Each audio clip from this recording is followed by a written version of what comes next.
後來今仔日是24節氣的大暑，台中5車一間宮廟舉辦着大暑吃大暑的活動，現場是整500份的馬鈴薯條，發予民眾來享用。因為天氣真熱，廟方閣加碼提供着2000支的雞仔冰。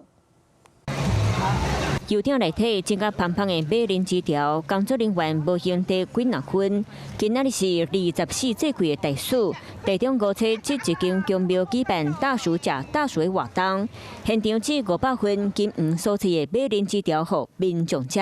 今天是大暑的日子，對，吃冰玩水，然後吃免費的薯條，對，還有雞塊。囡仔吃馬鈴薯條，愈吃愈爽脆。對啊，好吃嗎？台中5車透早溫度來到31度，天氣真燒熱。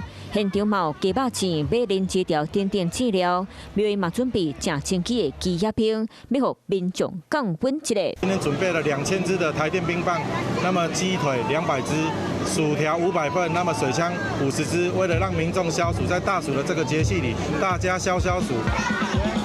除了吃毛湯爽，活動現場毛打灌風的豬流籠，甲水底下，囡仔浸在水內底，攏酸甲無想要起來。早上有空就帶小孩一起來避暑一下，太熱了。